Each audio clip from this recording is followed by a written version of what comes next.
அன்பார்ந்த பத்திரிகை மற்றும் தொலைக்காட்சி நண்பர்கள் அனைவருக்கும்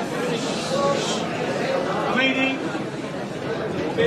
அன்பார்ந்த பத்திரிகை மற்றும் தொலைக்காட்சி நண்பர்கள் அனைவருக்கும் இனிய காலை வணக்கம். இன்றைய தினம் மரியாதைக்குரிய பாரத பிரதமர் நரேந்திர மோடி அவர்கள் 3வது முறையாக ஆட்சியிலே அமர்ந்து 11 ஆண்டு காலம் மிக சிறப்பான ஒரு ஆட்சியை கொடுத்து 12வது ஆண்டிலே அடியெடுத்து வைத்துக் கொண்டிருக்கிறார். மக்களுக்கு கொடுத்த பொன்னான திட்டங்கள், வரலாற்று சிறப்புமிக்க விஷயங்கள் பற்றி இன்றைய தினம் நம்முடைய பகுதியிலே நம்முடைய முன்னாள் மாநில தலைவர் மரியாதைக்குரிய அண்ணன் அண்ணாமலைஜி அவர்கள் அது சம்பந்தமாக உங்களை சந்தித்து திட்டத்தினுடைய முழு விவரங்கள் உங்களை பேச உள்ளார்கள். அடுத்ததற்காக அவர்கள் உங்களை சந்திப்பார்கள்.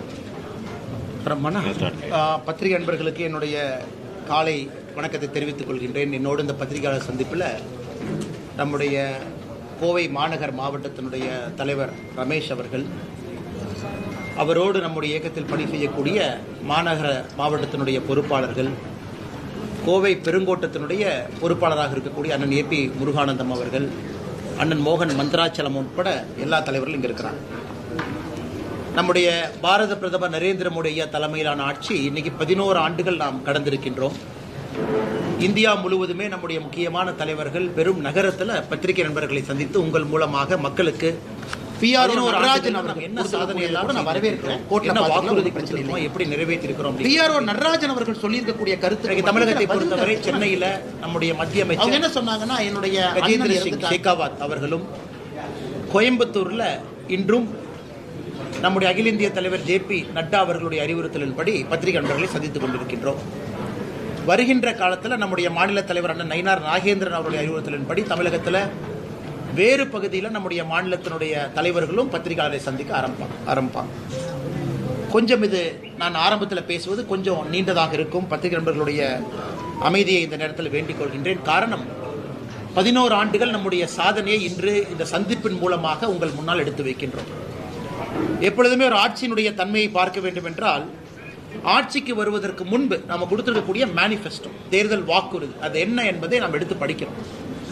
இன்னைக்கு நாட்டு மக்களுக்கு, குறிப்பாக கோயம்புத்தூர் பகுதியில் இருக்கக்கூடிய சொந்தங்களுக்கு, தமிழக மக்களுக்கு என்னுடைய அன்பான வேண்டுகோள், 2014 நம்முடைய தேர்தல் வாக்குறுதியை ஒரு முறை நீங்க எடுத்து படிங்க அப்படின்னு நான் அன்போடு கேட்டுக்கொள்கின்றேன். அதே போல 2019 தேர்தல் வாக்குறுதியும் ஒரு முறை எடுத்து படிங்க அப்படின்னு. இது கொஞ்சம் மாறுபட்ட சிந்தனையா இருக்கும். திராவிட முன்னேற்ற கழகத்தில் யாருமே தேர்தல் வாக்குறுதி எடுத்து படிங்கன்னு சொல்ல மாட்டாங்க. ஆனால் 90% நாங்கள் செயல்படுத்திட்டேன்னு சொல்லுவாங்க. ஆனால் கொஞ்சம் வித்தியாசமாக பாரதிய ஜனதா கட்சியில் நாங்கள் சொல்லுகின்றோம், 2014-19 2 தேர்தல் வாக்குறுதியும் லைன் பை லைன் படிங்க. நம்ம செஞ்சிட்டோமா அப்படின்னு டிக் போட்டுக்கிட்டே வாங்க சைட்ல. 2014 செஞ்சிட்டோமா, செய்யலையா. ஏன்னா நீங்கள் வாக்களித்ததற்கு, உங்கள் வாக்குக்கு நம்பிக்கையாக நாங்கள் நடந்து கொண்டிருக்கின்றோம் என்பது அதுதான் முதல் சாட்சி. 2014 நாம் கொடுத்திருக்கக்கூடிய தேர்தல் வாக்குறுதி, நான் ஏற்கனவே பல மேடைகளில் சொல்லி இருக்கின்றேன், முழுவதுமாக நிறைவேற்றி இருக்கின்றோம். ஒன்னே ஒன்று அதில் பாக்கி இருக்கிறது, யூனிஃபார்ம் சிவில் கோட். அதற்கான மூவ்மெண்ட்டும் நம்முடைய மத்திய அரசு ஆரம்பித்திருக்கிறார். 2014 எல்லா தேர்தல் வாக்குறுதியும் சொல்வதை விட மிக முக்கியமாக 10 தேர்தல் வாக்குறுதியை மட்டும் உங்கள் முன்னால் சொல்ல வேண்டும் என்பது எங்களுடைய ஆசை. ஒரு முக்கியமான வாக்குறுதி நம்ம கொடுத்தோம், ஊழல் இல்லாத உன்னத ஆட்சியை நாம் இந்திய மக்களுக்கு கொடுப்போம். பதுக்கி வைக்கப்பட்டிருக்கக்கூடிய கருப்பு பணத்தை மீட்பதற்கான எல்லா நடவடிக்கை எடுப்போம்.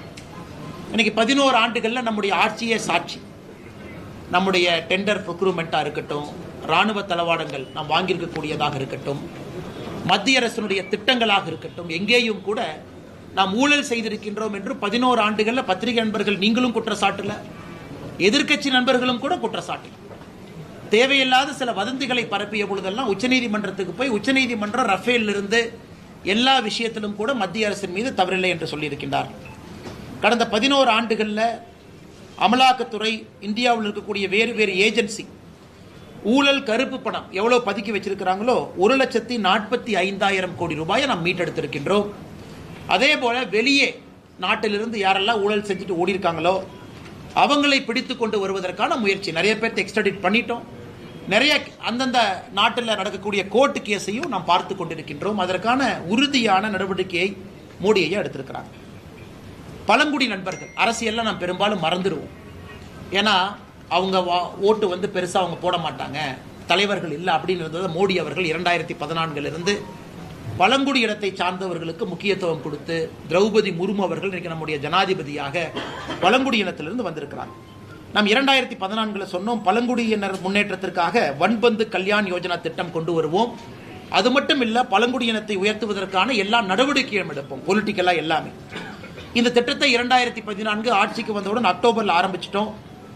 இந்தியாவில் பழங்குடியினர் வசிக்கும் கிராமங்கள் மட்டுமே 63,843 கிராமங்கள் இருக்கு. ஒரு கிராமத்துக்குமே இந்த திட்டத்தை கொண்டு போயிருக்கோம். இதற்காக 26,135 கோடி ரூபாய் ஒதுக்கி இன்னைக்கு இந்தியாவில் பழங்குடியின மக்கள் சென்டர் ஆஃப் பாலிடிக்ஸ்ல முக்கியமான இடத்துல அமர்வதற்கான எல்லா நடவடிக்கை எடுத்திருக்கோம். 2014 தேர்தல் வாக்குறுதியில் இன்னும் ஒரு முக்கியமானது, ஆர்டிகல் 370 முழுமையாக நீக்கப்பட்டு காஷ்மீர் இந்தியாவோடு இணைப்போம் என்று சொன்னோம். அதை 2019 ஆகஸ்ட் மாதம் அதை நிறைவேற்றியிருக்கின்றோம். பாராளுமன்றத்திலும் சட்டமன்றத்திலும் பெண்களுக்கு 33% இடஒதுக்கீடு வழங்குவோம் என்று 2014 சொன்னோம். 2023 செப்டம்பர் மாதம் இந்த வாக்குறுதியை நிறைவேற்றியிருக்கின்றோம். சாமானிய மக்களுக்கு மருத்துவ செலவினங்களை குறைப்பதற்காக புதிய திட்டத்தை கொண்டு வருவோம். 2018 ஆயுஷ்மான் பாரத் 5 லட்சம் ரூபாய் மருத்துவ காப்பீடு கொண்டு வந்திருக்கோம். இதுவரைக்கும் 37 கோடி பேர் ஆயுஷ்மான் பாரத் மூலமாக காப்பீடு அட்டையை பெற்றிருக்கின்றார்கள். 1,25 லட்சம் ரூபாய் மத்திய அரசு இந்த காப்பீடுக்காக நாம் செலவு செய்திருக்கின்றோம். தூய்மை இந்தியா திட்டத்தை துவங்குவோம். 2014 அக்டோபர் மாதத்தில் கொண்டு வந்திருக்கோம். 12 கோடி கிராமப்புற வீடுகளுக்கு திட்டத்தின் மூலமாக முதல் முறையாக கழிவறை கட்டி கொடுத்திருக்கின்றோம். விவசாயிகள் பயன்பெற பயிர் காப்பீடு திட்டத்தை அறிமுகப்படுத்துவோம். இதெல்லாம் நம்முடைய தேர்தல் வாக்குறுதிங்க. 2016 பிப்ரவரி இதை ஆரம்பிச்சோம். கடந்த 8 ஆண்டுகளில் மட்டுமே நிவாரணமாக, பயிர் காப்பீடு நிவாரணமாக 1,75,000 கோடி ரூபாய் விடுவித்திருக்கின்றோம். சிறு குறு விவசாயிகள் பயன்பெறுவதற்காக PM கிசான் திட்டத்தை துவங்கணும். அது 2019 பிப்ரவரியிலிருந்து அந்த திட்டத்திற்கு மட்டுமே 3,68,000 கோடி ரூபாய் 11 கோடி விவசாயிகளுக்கு செலவு செய்திருக்கின்றோம். நாட்டினுடைய 75வது சுதந்திர தின கொண்டாட்டத்தின் பொழுது கூரை வீடுகள் இல்லாத இந்தியாவை உருவாக்குவோம் என்கின்ற சங்கல்பத்தை எடுத்தோம். 2016 ஏப்ரல் திட்டத்தை ஆரம்பித்து இதுவரை 2.7 கோடி வீடுகள் கட்டியிருக்கின்றோம். PM ஆவாஸ் யோஜனா திட்டத்தின் கீழ் MSME, குறிப்பாக கோயம்புத்தூர் மாநகரத்தில் நம்முடைய மைக்ரோ ஸ்மால் மீடியம் என்டர்பிரைஸ் இருக்கிறாங்க. அவங்களுக்கு கடன் உதவி திட்டம் இந்தியாவில் முதலாக நம்முடைய தேர்தல் வாக்குறுதி அறிவித்தோம். 2015 ஏப்ரல் ஆரம்பிச்சு இன்னைக்கு வரைக்கும் 32,40,000 கோடி ரூபாய் நம்முடைய தொழில் முனைவோர்களுக்கு முத்ரா கடன் மூலமாக மத்திய அரசு கொடுத்திருக்கின்றோம். நம்முடைய திட்டங்கள்ல ஒரு சிறப்பு வாய்ந்த திட்டம் இந்த முத்ரா யோஜனா. ராமர் கோவில் கட்டுவோம், சட்ட திட்டங்களுக்கு உட்பட்ட அனைத்து சாத்தியக்கூறுகளையும் ஆராய்வோம் என்று 2014 சொன்னோம். 2019 உச்சநீதிமன்றத்தினுடைய தீர்ப்பு நவம்பர்ல வந்துச்சு. 2024 ஜனவரி மாதம் ராமர் கோவில் கட்டி கும்பாபிஷேகம் நடத்தியிருக்கின்றோம். இது நம்முடைய ஆட்சியினுடைய முதல் 5 ஆண்டுகள். எல்லா வாக்குறுதியும் நண்பர்கள் முன்னாடி சொல்றதுக்கு பதிலாக முதல் 10 முக்கியமான 10 உங்கள் முன்னால் சொல்லியிருக்கின்றேன். பத்திரிகை நண்பர்கள் தயவு செய்து நீங்கள் ஒரு ஸ்பெஷல் ஒரு ப்ரோக்ராம் போட்டு நம்முடைய 2014 மேனிஃபெஸ்டோ எடுத்து நீங்க மக்களுக்கு நாங்கள் செய்திருக்கின்றோமா செய்யவில்லை என்பதை நீங்கள் கொண்டு சேர்க்க வேண்டும் என்று இந்த நேரத்தில் அன்போடு கேட்டுக்கொள்கின்றோம். 2019 5 ஆண்டுகள் ஆட்சிக்கு பிறகு மக்கள் மறுபடியும் ஆதரவு கொடுத்து 2019 நம்மை ஆட்சியில் அமர்த்தினார்கள். அப்ப நம்முடைய தேர்தல் வாக்குறுதி அதுல முக்கியமான 10 உங்கள் முன்னால் வைக்கின்றோம். குடியுரிமை திருத்த மசோதா கொண்டு வருவோம் என்று சொல்லியிருந்தோம். 2019 டிசம்பர் மாதம் கொண்டு வந்தோம். விவசாயிகள் பயன்பெற கிசான் கடன் அட்டை திட்டத்தை கொண்டு வருவோம் என்று சொன்னோம். 2020 டிசம்பர்ல கொண்டு வந்தோம். இன்னைக்கு 7.7 கோடி விவசாயிகளுக்கு 10 லட்சம் கோடி ரூபாய் நாம் KCC திட்டம் மூலமாக கொடுத்திருக்கின்றோம். சிறு குறு விவசாயிகளுக்கு ஓய்வூதிய திட்டம் பென்ஷன் கொண்டு வருவோம் சொன்னாங்க. 2019 செப்டம்பர்ல ஆரம்பிச்சிருக்கிறோம். எனக்கு 60 வயதிற்கு மேல் விவசாயம் இருக்கக்கூடிய பயனாளிகளுக்கு மாசம் 3000 ரூபாய் ஓய்வூதியம். நாட்டில் இதுவரைக்கும் 24,60,000 விவசாயிகள் இதில் பயன்பெற்று இருக்கின்றார்கள். மீனவர்கள் பயன்பெற மத்ஸ்ய சம்பத்த யோஜனா திட்டம் கொண்டு வருவோம் என்று சொன்னோம். 2020 செப்டம்பர் மாதம் ஆரம்பித்தோம். 2020, 21, 24, 25 மட்டுமே 9,407 கோடி ரூபாய் நம்முடைய மீனவ நண்பர்களுக்காக செலவு செய்திருக்கின்றோம். 2025 ஆண்டு முடியும் பொழுது, அதாவது இந்த ஆண்டு டிசம்பர் முடியும் பொழுது இந்தியா $5 ட்ரில்லியன் என்று சொன்னோம். 2019 சொன்னோம். இன்னைக்கு இந்தியா 4.1 ட்ரில்லியன். இன்னைக்கு நாம ஜூன்ல இருக்கோம். 4.1 ட்ரில்லியன். குறிப்பாக நாம் இதை புரிந்து கொள்ள வேண்டும். கொரோனால 2 ஆண்டுகள் 2020, 2021 கொரோனா பெரும் தொற்றில் நம்ம மாட்டியும் கூட நம்ம சொன்ன டார்கெட்டை நோக்கி போயிட்டு இருக்கோம். சமீபத்தில் ஜப்பான் நாட்டை முன்னேற்றம் செய்து உலகத்தினுடைய 4வது பெரிய பொருளாதார நாடாக மாறி இருக்கின்றோம். உலகத்தில் வேகமாக வளரக்கூடிய பொருளாதார நாடாக இருக்கின்றோம். எனக்கு international monetary fund 2027 India 5 trillion பொருளாதாரத்தை தொடும் என்கின்ற ஒரு இலக்கை அவங்களே கொடுத்திருக்கிறாங்க. நம்முடைய growth சார்ட்டை வச்சு அனைத்து வீடுகளுக்கும் குழாய் மூலமாக குடிந்த நீர் வழங்கும் திட்டம் செயல்படுத்துவோம் என்று 2019 மேனிஃபெஸ்டோல சொன்னாங்க. ஆகஸ்ட் மாதம் திட்டத்தை ஆரம்பித்தோம். நாட்டில் 12 கோடி வீடுகள், அதாவது மொத்தம் இருக்கக்கூடிய வீடுகளில் 76% நாட்டு மக்களுடைய வீடுகளுக்கு குழாய் மூலமாக குடித நீர் திட்டத்தை கொண்டு வந்திருக்கின்றோம்.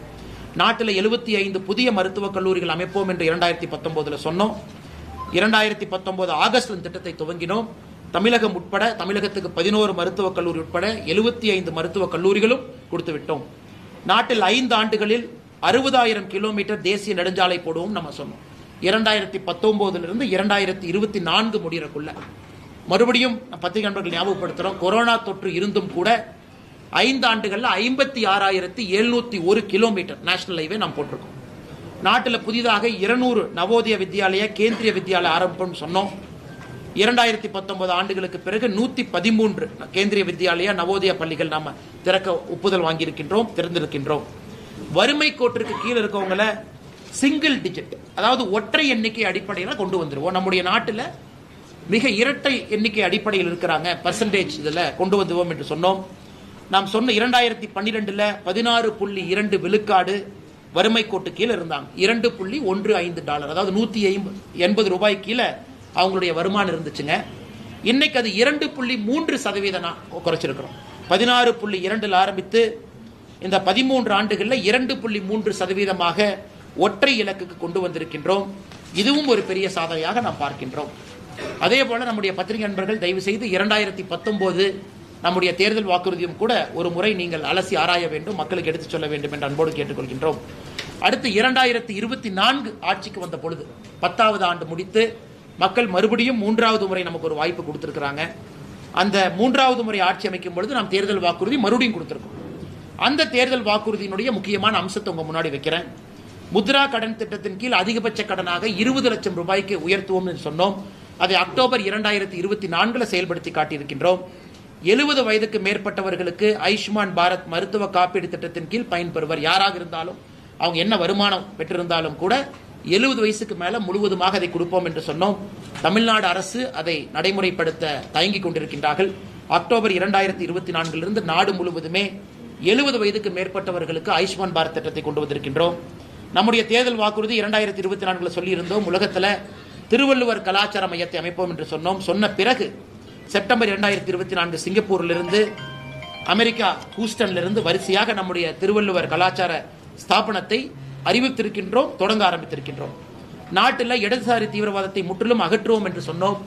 இன்னைக்கு 2026 மார்ச் முடியும் பொழுது நம்முடைய நாட்டில் நக்சலிசம் என்கின்ற வார்த்தை இருக்காது என்கின்ற சங்கல்பத்தை ஏற்றுக்கொண்டு பணி செய்து கொண்டிருக்கின்றோம். அதே போல 2014, 2019, 2024 3 தேர்தல் வாக்குறுதியும் கூட நாட்டில் யூனிஃபார்ம் சிவில் கோட், எல்லா மதம் எல்லா சமுதாயத்திற்கு ஒரே ஒரு சட்டம் என்று சொன்னோம். அதை நிச்சயமாக பாஜக நிறைவேற்றும். அதற்கான எல்லா முயற்சியும் எடுத்துக் கொண்டிருக்கின்றோம். இது நம்முடைய தேர்தல் வாக்குறுதியை பொறுத்தவரை 11 ஆண்டுகளில் நம்முடைய நாடு எங்கே சென்றிருக்கிறது, நம்முடைய கட்சி என்ன செய்திருக்கின்றோம். அதன் பிறகு தமிழகத்திற்கும் அகில இந்தியாவிற்கும் ஒரு விஷயத்தில் கம்பேரிசன். அவங்க என்ன இந்தியா அளவில் என்ன இருக்கு, தமிழ்நாட்டுக்கு நம்ம என்ன பண்ணியிருக்கோம். இந்திய அளவில் இங்கே கூட பார்த்தீங்கன்னா பேங்க் ஆஃப் பரோடா அவங்க இருக்கிறாங்க. இந்த இதில் ஜன்தன் யோஜனா வங்கி கணக்கு துவங்கணும். 53 கோடி பேர் இந்தியாவில் நம்ம ஆட்சிக்கு வந்த பிறகு வங்கி கணக்கு துவங்கி இருக்கின்றார்கள். தமிழகத்தில் 1,69 லட்சம் கடந்த 11 ஆண்டுகளில் முதலாக வங்கி கணக்கு துவங்கி இருக்கிறாங்க. நாட்டில் 52 கோடி முத்ரா லோன் கொடுத்துருக்கோம், 32 லட்சம் கோடி. தமிழகத்தில் 5,79 லட்சம் முத்ரா க்ரோர் லோன் கொடுத்துருக்கோம், 3,20,000 கோடி. இந்தியாவில் முத்ரா லோனில் தமிழகம் முதல் படியான மாநிலமாக இருக்கின்றோம். ஆயுஷ்மான் பாரத் இந்தியாவில் 37 கோடி கொடுத்துருக்கோம், தமிழகத்தில் 80 லட்சம் கொடுத்திருக்கின்றோம். டேப் வாட்டர் அதாவது குடிநீர் குழாய் மூலமாக 12.2 கோடி வீடுகளுக்கு கொடுத்திருக்கோம், தமிழ்நாட்டில் 89,23,000 வீடுகளுக்கு கொடுத்திருக்கின்றோம். அதே போல டாய்லெட் 12 கோடி இந்தியாவில், தமிழகத்தில் 60,09,000 பேருக்கு நாம் ஆட்சிக்கு வந்த பிறகு முதலாக கழிப்பறை அவர்களுடைய வீட்டுக்கு வந்திருக்கிறது. உஜ்வாலா யோஜனா எல்பிஜி சிலிண்டர் நாட்டில் முதலாக 10,30 லட்சம் பேருக்கு கடந்த 11 ஆண்டுகளில் கேஸ் சிலிண்டர் வந்திருக்கு. தமிழகத்தில் முதலாக கேஸ் சிலிண்டர் வந்திருக்கக்கூடிய எண்ணிக்கை 40,99,000 குடும்பங்களுக்கு கேஸ் சிலிண்டர் கொடுத்திருக்கும். அதே போல PM ஆவாஸ் யோஜனா கிராமப்புறம் 2.7 கோடி வீடுகள் கட்டியிருக்கின்றோம். தமிழகத்தில் 6,41,532 வீடுகள் கட்டியிருக்கின்றோம். அதே போல இளைஞர்களுக்கு பயிற்சி கொடுத்து அடுத்த கட்டம் எடுத்து செல்வதற்கான PM கௌசல் விகாஸ் யோஜனா 1,42 லட்சம் இளைஞர்களை நாடு முழுவதுமே நம்ம ட்ரெயின் பண்ணியிருக்கோம். தமிழகத்தில் 8,68,443 இளைஞர்கள் இதை பயிற்சி பெற்றிருக்கின்றார்கள். 1,76,000 ஸ்டார்ட் அப், 118 யூனிகான் இதெல்லாம் நாம் உருவாக்கி இருக்கின்றோம். தமிழகத்தில் 10,814 ஸ்டார்ட் அப்பை உருவாக்கி இருக்கின்றோம். அதே போல Atal tinkering lab 3,500 start up incubate பண்ணி 32,000 ஜாப் உருவாக்கி இருக்கோம். தமிழ்நாட்டில் 10,000 அட்டல் டிங்கரிங் லேப், இந்தியா முழுவதும் தமிழ்நாட்டில் 975. PM கிசான் 11 கோடி விவசாய நண்பர்கள்லாம் சூலூர்லேருந்து வந்திருக்கிறாங்க பைப்லைன் பிரச்சனை சார்பாக, அவங்களுக்கு தெரியும். 11 கோடி விவசாயிகளுக்கு PM கிசான் திட்டம் கொடுத்திருக்கோம். 3,68,000 கோடி செலவு செய்திருக்கின்றோம். தமிழகத்தில் 22,58,000 விவசாயிகளுக்கு 11 கோடியே 3,665 11,365 கோடி 11,365 crore PM கிசான்ல கொடுத்திருக்கின்றோம். அதே போல PM ஃபசல் பீமா யோஜனா இன்சூரன்ஸ் பார்த்தீங்கன்னா 23 கோடி விவசாயிகள் பயன்பெற்றிருக்கின்றார்கள். தமிழகத்தில் 86 லட்சம் விவசாயிகள் இதன் மூலமாக பயன்பெற்றிருக்கின்றார்கள். அதே போல நேஷனல் ஹைவே தமிழகத்திற்கு மட்டுமே நாம் ஆட்சிக்கு வந்த பிறகு 2,100 கிலோமீட்டர் தேசிய நெடுஞ்சாலை 11 ஆண்டுகளில் கட்டி கொடுத்திருக்கின்றோம். இன்னைக்கு தமிழகம் 7,000 கிலோமீட்டர் தாண்டி தேசிய நெடுஞ்சாலை தமிழகத்தில் இருக்குது. இதெல்லாம் நாம் செய்திருக்கக்கூடிய சாதனையாக இந்த நாள் 11 ஆண்டுகள் நம்முடைய ஆட்சி அமைத்த பிறகு பத்திரிகை முன்பு வைக்கின்றோம். அதையெல்லாம் தாண்டி மிக முக்கியமாக சில விஷயங்களையும் நம்ம கையில் எடுத்திருக்கின்றோம். மெட்ரோ கோயம்புத்தூருக்கு விரைவில் மெட்ரோ வர வேண்டும் என்பது எங்களுடைய ஆசை. அதற்கான எல்லா பிரயத்தனம் எடுத்துக்கொண்டிருக்கின்றோம். 2014 வெறும் 5 நகரத்திற்கு மட்டும் மெட்ரோ இருந்துச்சுங்க. எனக்கு 23 நகரங்களுக்கு மெட்ரோ வந்திருக்கிறது. வெறும் 248 கிலோமீட்டர் வழித்தடம் இருந்துச்சு மெட்ரோ, இன்னைக்கு 1000 கிலோமீட்டர் வந்திருக்கு.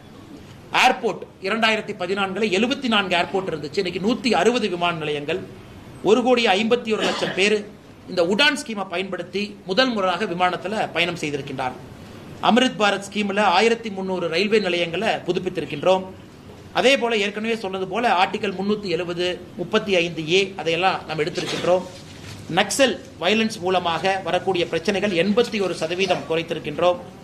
இந்த ப்ரொடக்ஷன் லிங்க்டு இன்சென்டிவ் ஸ்கீம், இந்த தமிழக அரசு அதிகமாக ஸ்டிக்கர் ஒட்டுறது எங்கள் ஊரில் செல்ஃபோன் செய்கிறாங்க, எங்கள் ஊரில் அது செய்கிறாங்கன்னு, அது மத்திய அரசினுடைய முழுமையான திட்டம். 1,60,000 கோடி ரூபாய் 14 செக்டரில் நம்ம இன்வெஸ்ட் பண்ணியிருக்கோம். எனக்கு இந்தியா உலகத்தினுடைய 2வது பெரிய செல்போன் மேனுஃபேக்சராக மாறி இருக்கின்றோம்.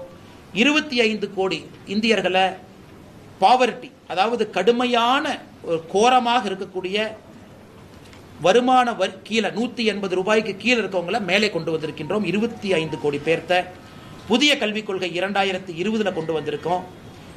அக்னிவீர் ஸ்கீமில் 1 லட்சம் இளைஞர்களுக்கு மேலே நம்முடைய இந்தியன் ஆர்மி, ஏர்ஃபோர்ஸ், நேவியில் ஜாயின் பண்ணியிருக்கிறாங்க. அதே போல 10 லட்சம் பேருக்கு அரசு வேலை கொடுப்போம் என்று ஆரம்பித்தோம் ரோஸ்கார் மேளா, அதையும் நிறைவேற்றி இருக்கின்றோம். இது போன்ற ஒரு துறையிலும் கூட நம்முடைய சாதனை பெரிதாக இருக்கிறது. அடுத்தது, தமிழக அரசு எவ்வளவு பணம் வந்துச்சு, மத்திய அரசு பணமே கொடுக்கல அப்படிம்பாங்க. அதையும் பத்திரிகை நண்பர்கள் முன்னால் சொல்வதை எங்களுடைய கடமையாக கருதுகின்றோம். தமிழக அரசு குறிப்பா பார்த்தா நாம மத்திய அரசுக்கு 2 விதமாக பணத்தை அனுப்புகின்றோம். ஒன்று சென்ட்ரல் ஜிஎஸ்டி, சிஜிஎஸ்டி கொடுக்குறோங்க. இன்னொன்று இன்கம் அண்ட் கார்பரேட் டாக்ஸ். நாம இன்கம் டாக்ஸ் கட்டுறோம், கார்பரேட் டேக்ஸ் கட்டுறாங்க. இரண்டும் மத்திய அரசுக்கு போகுது. ஃபினான்ஷியல் இயர் 21, 22, 22, 23, 23, 24, 24, 25 முழு டேட்டா இல்லைங்க. இப்போ 21, 22 எடுத்துக்கிட்டிங்கன்னா மொத்தமாக நம்முடைய தமிழகத்திலிருந்து மத்திய அரசுக்கு நாம் கொடுத்துருக்கக்கூடிய வரி 21, 22 1,10,453 கோடி, 22, 23 1,34,425 கோடி, 23, 24 1,59,030 கோடி நாம் இங்கிருந்து வரியாக CGST income and corporate tax கொடுத்தோம். இப்ப மத்திய அரசு தமிழக அரசுக்கு என்ன கொடுத்தாங்க? நேரடி பணமாக டெவல்யூஷன் கிராண்ட் அண்ட் எய்ட் 2 காலத்துல கொடுப்பாங்க. டெவல்யூஷன் நேரா கொடுப்பாங்க, கிராண்ட் அண்ட் எய்ட் வந்து திட்டத்தை பொறுத்து கொடுப்பாங்க. 21, 22 நாம் கொடுத்த வரி 1,10,453 கோடி. நேரடியாக மத்திய அரசுடைய நிதி பகிர்வு மட்டுமே 72,510 கோடி. அதே போல 22, 23 1,34,425 கோடி நிதி பகிர்வு அந்த ஆண்டு தமிழக அரசுக்கு வந்தது 76,465 கோடி. இதை தாண்டி நேரடி நிதி பகிர்வை தாண்டி பத்திரிகை நண்பர்கள் டேட்டா கொடுத்துறோங்கன்னா நேரடி நிதி பகிர்வை தாண்டி 21, 22 100 நாள் வேலைவாய்ப்பு திட்டத்துக்கு 9,638 கோடி, PM கிசான் 2,779 கோடி, ஃபுட் சப்சிடி அதாவது நாம் ரேஷன் கார்டில் அட்டையில் வாங்கக்கூடிய உணவுக்கு மத்திய அரசுடைய மானியம் 13,000 கோடி, ஃபர்டிலைசர் சப்சிடி யூரியாக்கான சப்சிடி 5,000 கோடி. ஸோ 2021, 22க்கு ஒரே ஒரு ஆண்டை உதாரணமாக எடுத்து உங்களுக்கு விளக்குறோங்க. 30,654 கோடி மத்திய அரசு சப்சிடி மூலமாக 100 நாள் வேலைவாய்ப்பு திட்டத்துக்கு பணமாக சம்பளமாக கொடுத்திருக்கிறார். ஸோ கூட்டி கழிச்சு பார்த்தீங்கன்னா நாம் வரியாக மத்திய அரசு கொடுத்தது 1,10,453 கோடி வரியாக. மத்திய அரசு பணமாக கொடுத்தது 72,000 கோடி. மத்திய அரசு திட்டத்தின் மூலமாக கொடுத்தது 30,000 கோடி. ரெண்டையும் ஆட் பண்ணி பார்த்தீங்கன்னா 1,02,000 கோடி, அதாவது 8,000 கோடி ஷார்டேஜ் இருக்கு அந்த ஒரு ஆண்டு. அதுக்கு திரும்ப பார்த்தீங்கன்னா நேஷனல் ஹைவேக்கு நம்ம கொடுத்த பணம், ரயில்வேஸ், ஏர்போர்ட், சாகர்மாலா இதையெல்லாம் மொத்தமாக கூட்டி கழிச்சு பார்த்தீங்கன்னா நாம் கொடுத்த ஒரு ரூபாய்க்கும் மத்திய அரசு திரும்ப ₹1 கொடுத்துருக்காங்க. அதை இந்த பத்திரிகையாளர் சந்திப்பு முடித்த பிறகு நம்முடைய நண்பர்களுக்கு இந்த டேட்டாவை கொடுத்துட்றோம். ஸோ மாநில அரசு செக் பண்ணட்டும் நம்ம கொடுத்ததுக்கும் மத்திய அரசு திரும்ப கொடுத்துட்டாங்களாம். அதையும் கூட மோடி அவர்கள் நேர்மையாக அவர் ஆட்சி அமைத்த பிறகு வந்த ஃபினான்ஸ் கமிஷன்ல மாநில அரசுக்கு 32% இருந்த நிதி பகிர்வை 42% உயர்த்தி அதை பண்ணியிருக்காங்க. ஸோ கூட்டி கழிச்சு சொல்ல வேண்டும் என்றால் கடந்த 4 ஆண்டுகளில் நாம் தமிழர்கள் மத்திய அரசு கொடுத்த வரி 4,36,136 கோடி. Total transfer by to Tamil Nadu by central government 5,47,380 கோடி எல்லாம் சேர்த்தி. அதனால் அதையும் கூட இந்த நேரத்தில் உங்களுக்கு சொல்வதற்கு கடமைப்பட்டிருக்கின்றோம். இதை தாண்டிங்கன்னா இந்த மாதிரி ஒரு பெரிய புத்தகம் நம்முடைய மத்திய அரசு நம்ம போட்டிருக்கோம். 11 ஆண்டுகளுக்கான புத்தகம். ஒரு செக்டர் இது பார்த்தீங்கன்னா 11 ஆண்டுகள் ஆங்கிலத்தில் எல்லாம் இருக்குங்கன்னா தமிழ்ல இருக்கு. இது எல்லா இடத்திலும் மக்களுக்கு கொடுக்குறோம். மத்திய அரசினுடைய இடத்துல கொடுக்குறோம். ரயில்வே ஸ்டேஷன், பஸ் ஸ்டாண்டில் இது காப்பி இருக்கு. வெப்சைட்டில் எடுத்துக்கலாம், வாட்ஸ்அப்பில் கூட ஃபார்வர்ட் பண்ணிக்கலாம். அதனால எல்லோருக்கும் கூட நாம் செய்திருக்கக்கூடிய சாதனை ஒரு புத்தகமாக இருக்கு. நம்ம என்ன செஞ்சிருக்கோம், ஒரு துறையில் என்ன மாற்றத்தை கொண்டு வந்திருக்கின்றோம். பாதுகாப்பு துறையாக இருக்கட்டும், டிஃபென்ஸ் துறையாக இருக்கட்டும், பெண்களுக்காக இருக்கட்டும், இளைஞர்களுக்காக இருக்கட்டும், விவசாயிகளுக்காக இருக்கட்டும். பத்திரிகை நண்பர்களுக்கு என்னுடைய அன்பான வேண்டுகோள், நம்முடைய மாவட்டத்தினுடைய தலைவர் அவங்க இது ஒரு காப்பியா பத்திரிகை நண்பர்களுக்கு அனுப்பிச்சு விட்டுட்டீங்கன்னா காப்பி இருக்கு. அது எல்லா பத்திரிகை நண்பர்களும் ஒரு பார்த்துருவாங்க. ஏன்னா நம்ம இந்த பிரஸ் மீட்ல எல்லா விஷயத்தையும் பேசுவது நேரம் உங்களுக்கு அதிகமாக எடுத்துக்குவோம். அதனால ஒரு முறை நீங்க அதை பார்க்கணும். இந்த புத்தகம் பாருங்கன்னா புத்தகம் இந்த மாதிரி இருக்கு. இதுதான் புத்தகம். நாம் இதில் வந்து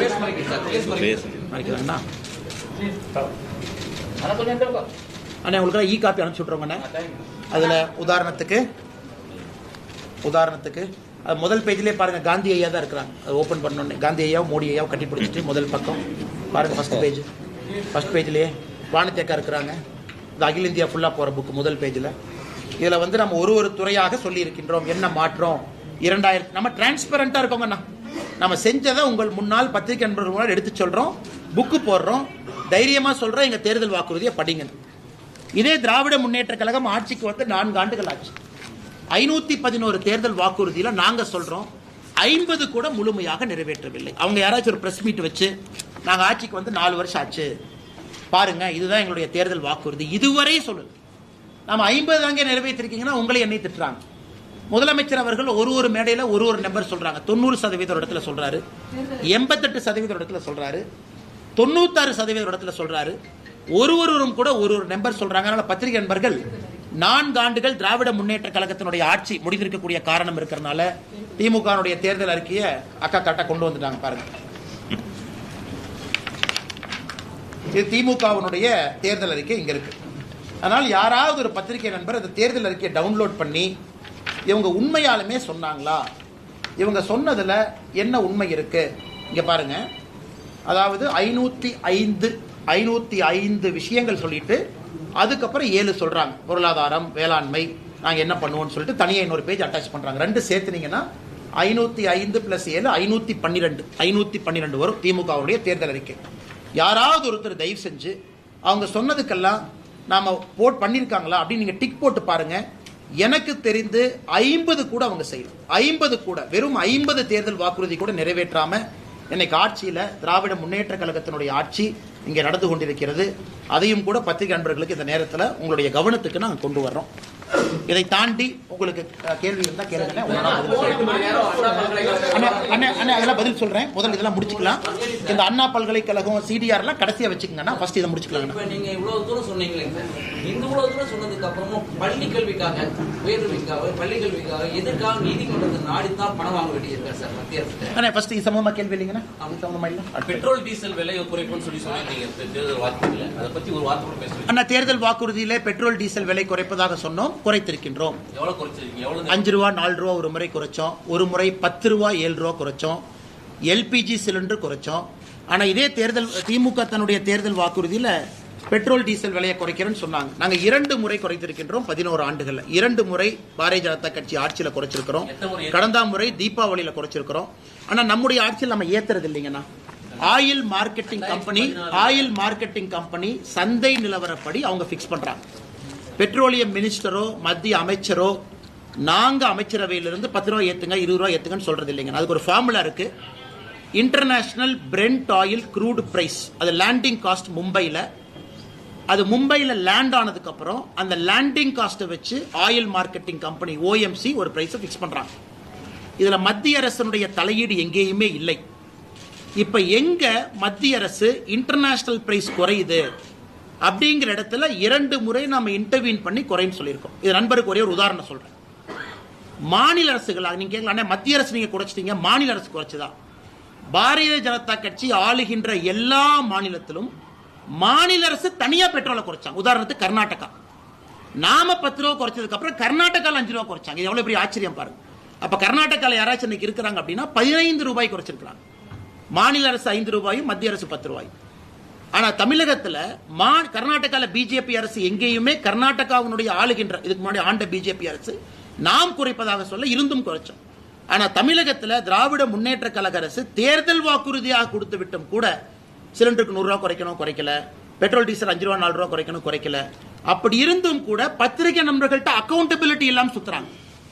ஒரு பத்திரிகை நண்பர்கள் ஒரு பிரஸ் மீட் வைக்கும் போது நீங்க கேட்பீங்க, அண்ணே 4 வருஷம் ஆச்சு, இன்னைக்கு பாஜக சொல்றாங்க நாங்க இவ்வளவு பண்ணிருக்கோம், இன்னைக்கு உங்க தேர்தல் வாக்குறுதி 505 + 7 512, நீங்க ஏன் செய்யல அப்படின்னு பத்திரிகை நண்பர்கள் நீங்களும் கேட்கணும். ஏன்னா ஒரு ஜனநாயகத்தில் அக்கௌண்டபிலிட்டி வேணும் அல்லங்கண்ணா.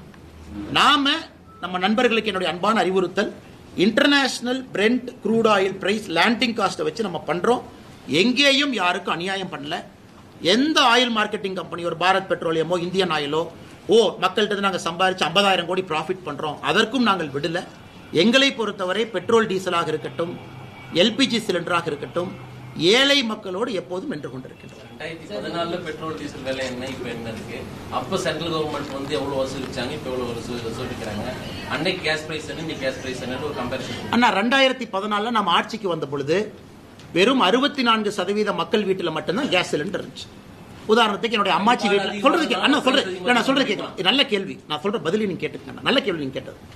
2014 நம்ம ஆட்சிக்கு வந்த பொழுது வெறும் 64% மக்கள் வீட்டில் தான் கேஸ் சிலிண்டர் இருந்துச்சு. அதையும் நீங்க பாருங்க, 36% மக்களுக்கு நம்ம கேஸ் சிலிண்டர் கொடுத்திருக்கோம் முதலா. இன்னைக்கு இந்தியாவில் 99.99% வீட்டில் கேஸ் சிலிண்டர் கொடுத்தாச்சு. அப்ப நம்முடைய அரசு, மோடி ஐயா அரசு 36% மக்களுக்கு புதுசா இலவச சிலிண்டர் கொடுக்கிறோம். அதற்கான முதல் சிலிண்டர் காஸ்ட்டை ஏத்துக்கிறோம், அதற்கான சப்சிடி போடுறோம். அதை ஏன் பார்க்க மாட்டீங்க?